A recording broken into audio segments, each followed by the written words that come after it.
Hey guys, Spartan here. A bit of a more structured video today. I'm here to talk about the valve index and how it feels coming from the HP Reverb G2. I'll try not to make this too long as I have kind of an idea of the topics I want to cover this time around, so let's get going. First thing I want to talk about is the cost of admission. So if we look at the two headsets on paper, the G2 is going to take the cake here. It is $600, while the index is $1,000. However, though, it does come down to what you're looking to get out of VR. Are you looking for more of an all-around experience where you can play just about anything? Or are you just in it for like a flight sim experience or like a racing sim experience? Hopefully, as someone who plays kind of all the above, I can kind of help you make an informed decision on which headset you should go with. Either way, though, either one you look at, they're both PC powered. So you're going to need a pretty decent gaming PC to run either one of them. The G2 especially, because it has a really high resolution. Now I want to talk about the setup really quick. For the Valve Index, this might be a con for some people, but if you don't know, it comes with two base stations that you have to set up beforehand before you can use the headset. You can either choose to wall mount them. It comes with all the hardware that you need, so if you just have a drill and you want to wall mount them, it'll take you like 5 minutes if you know how to use a drill properly. The G2, however, though, you just plug it in and it's ready to go. When the Valve Index is ready, the setup is almost identical to the G2. It'll have you set up if you're in a standing play space or a seated play space. If you go with the standing play space, it has you make a boundary around your room, so it'll, like a wall will pop up if you walk outside of it or put a hand through it, just to kind of let you know, hey, you're getting kind of close to punching a wall or something like that. The G2, like I said, is pretty much exactly the same. Really easy setups. Even if you've never played VR before, it'll take you like 5 minutes to set it up once you have everything hooked up and ready to go. So let's talk about the tracking. So this one should be pretty obvious if you've done any research into either the Index or the G2. Valve is going to reign supreme here with the base station tracking. It's simple. The base stations see your headset and your controllers and track where you are in your play space. The G2 uses a form of inside-out tracking that looks for LEDs on the controllers. After finally trying the Index, I see why people are so hesitant to move to the inside-out tracking system. The base station system just works really well.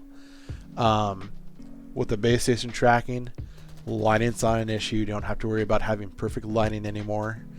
I have a small play space. I wasn't able to set up the base stations diagonally from each other like the instructions say to do, but everything works fine. I don't have any issues at all. The only issue that I do have, I shouldn't say that, I do have one issue where if I'm using a gun stock with magnets, if I put a controller on too fast, it throws the gyros off, which causes some tracking issues.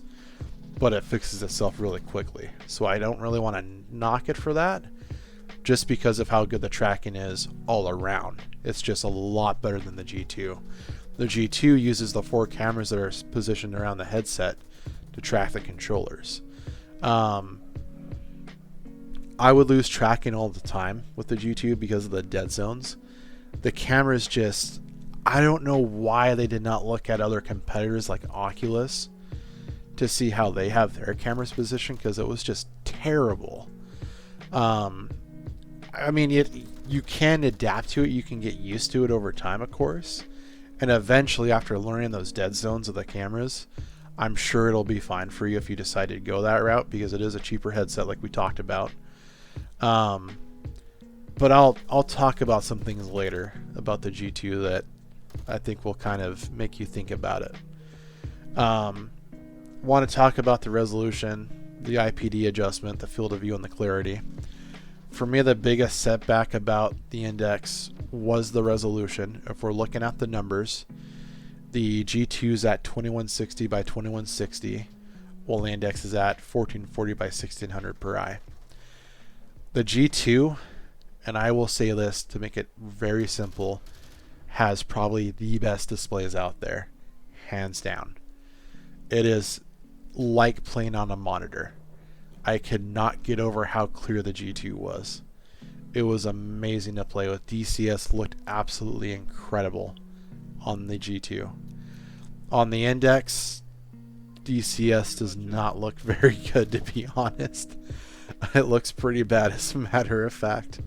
Hopefully later in the year, though, Eagle Dynamics is releasing multi-core support through Vulkan in Q3, so hopefully DCS performance will get better. But for the moment, I've actually tried switching back to just playing on a monitor for DCS, just because I just don't like how it looks in the headset right now. It's way too choppy at the moment. Field of view, I had seen so many reviews praise the index for the field of view, but I don't really notice a difference coming from the G2 to the index. At first I thought it was because I was wearing glasses, but I got the prescription inserts for the index and I've been playing with those for about a week now, and it really doesn't feel any different from the G2. I think it might be like a 15-degree difference with the index being on the larger side, but I really don't notice it that much. I do feel like there are times where I definitely see more, but it's nothing that makes me go, oh wow, this is incredible. You know what I mean? In terms of the IPD, the G2 is going to be between about 60 and 68 millimeters per eye. I don't know why I said per eye, but just between 60 and 68 millimeters. I'm sorry. For the index, it's between 58 and 70 millimeters. As long as you're within about 2 millimeters of that, most people say you should be fine, but everybody's different. So that's subjective to how your eyes are. For the comfort of the headset, the head strap between the index and G2 are almost identical. The main difference is the G2 does not have the adjustment knob that the index does. It has Velcro straps that you set up once for yourself, and then that's more or less it. You'll just slip it on every time you want to use it. Once you have it set up for yourself, the G2 is really comfortable. But one thing that I noticed about the index right away is that the foam padding was a lot softer than what was on the G2, which makes it immediately more comfortable. I also think that you have to get the weight right in the headset, and the G2 I think was a little too light where the index feels very well balanced. The index, even though it has the same head strap, is miles more comfortable than the G2 was, in my opinion. And I really took my time with the G2 to set it up properly. But the Valve Index just it feels so much better on my face than the G2 did. Also too, like in terms of the quality between the two headsets, the Index just feels like it's a premium headset. I don't know if it's because of the weight or what, but it feels like a better headset just all the way around. In terms of the controllers, it should be pretty obvious here, but the Index controllers I think reign supreme over the G2 controllers. The G2 controllers don't have capacitive touch, so if you're a social VR gamer, you're not going to be able to do like the thumb gestures and so on and so forth. It just doesn't have that. Whereas the Index knuckles have, full finger track, and I can literally flip somebody off and onward. That's something I can actually do. I'm not joking. That is something I can literally do. It is an option for me.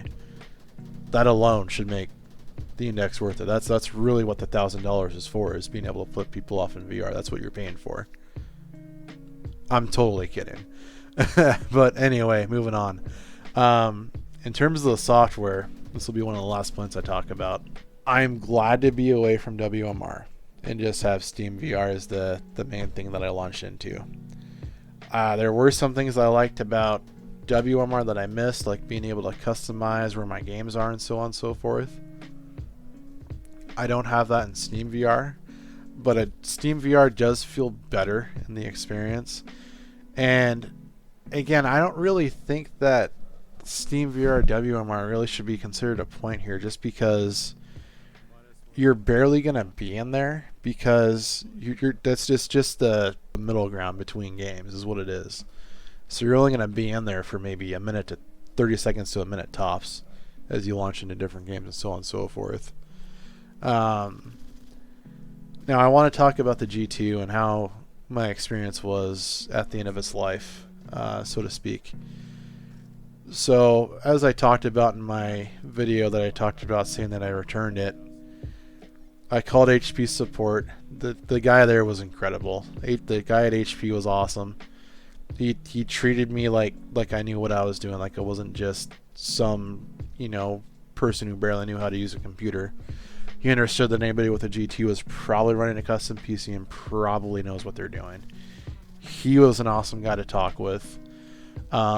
What I was told with at the time, this was about back in January, I want to say middle of January this was, they couldn't replace headsets at that point.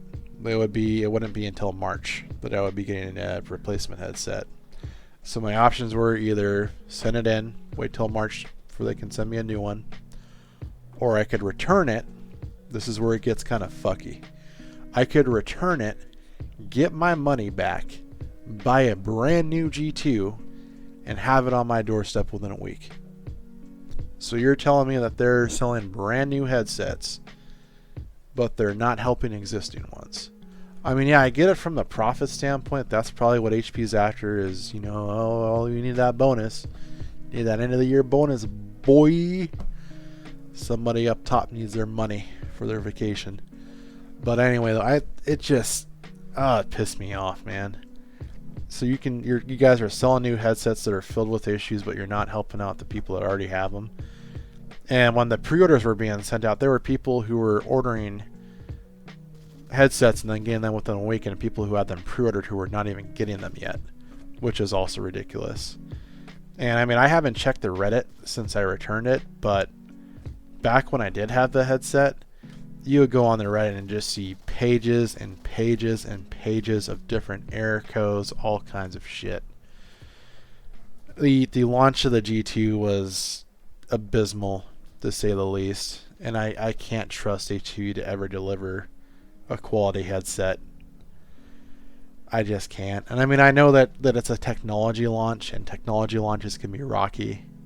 And this I kind of learned the hard way that, because I remember even when the Index came out, the controllers had issues with drifting, and they still do to this day. A lot of people still start reporting drifting after about a year of use. Thrillseeker did a video. Go check him out. It was like 2,000 hours later of having the Index, and he's kind of talked about all the stuff he's had to go through with his Index, which I'm sure I'll probably run into at some point. So I mean, they all have their issues, but I only had the G2 for like 2 months before it just completely died on me. I mean, I treated the headset well, I treated the cable as nice as I possibly could, but it just still ended up dying. I mean, the only way I can recommend the G2 to you is if you're just going to get it for simming. If you want an all-around VR experience, go with the Index if you can. If price is a concern, which I understand because it's a $1,000 headset, that's not cheap. Look at Oculus. The Quest 2 is an amazing headset. Everyone I've talked to that has the Quest 2 absolutely loves it. You can get the link cable, so if you do have a gaming PC, you can get it working with the link cable or virtual desktop. Go check out Hutcho on Twitch. He uses a Quest 2 and plays Onward with it. He loves his. Good friend of mine. But again, if you're going to go with a PC VR headset, I cannot recommend the Index enough if you have the money to get one.